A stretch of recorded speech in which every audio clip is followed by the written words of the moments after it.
Hi, this is Bill and Jennifer Kraft with Marriage Maintenance, and we're here today to tell you how to dominate communication in your relationship.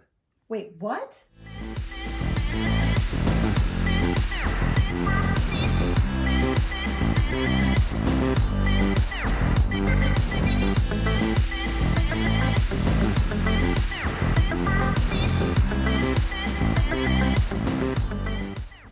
So the way that we dominate the communication in our relationships is by dominating the listening. We have to dominate the listening in our conversations. Well, how do we do that? You know, many people, all they really want is for someone to care enough to truly listen to them.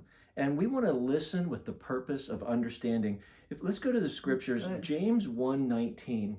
It says, "Let every person be quick to hear, slow to speak, and slow to anger." So let's give them some quick tips here of how to dominate the listening. Absolutely. We wrote some things down here. And the first one is to give each other focused attention. Put your cell phones down. Right. We're all guilty of it. Put them down.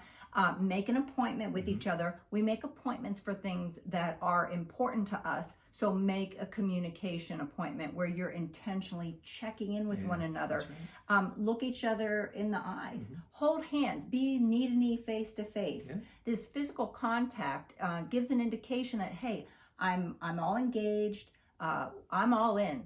You have my attention. That's right. Another thing that we do is we listen with acceptance and understanding. You know, oftentimes, and we're guilty of this too, we listen just for the opportunity to talk. We want to have our comeback.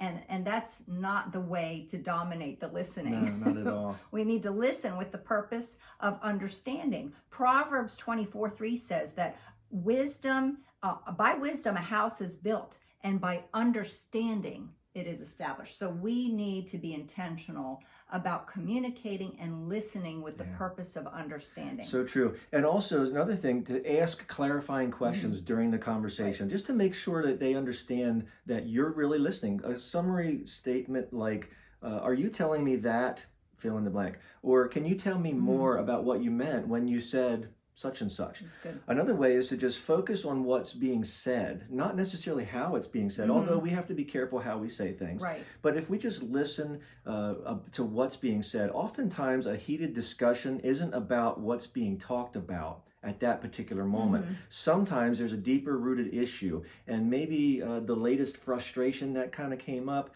is just making something that was festering come to life again, and because we never really spent the time to talk about it and to get it resolved. So we got to listen between the lines. That's true. We do have to listen between the lines. So there's some quick tips for you of how to dominate the listening. And remember, we give Marriage Matters priority because marriage matters.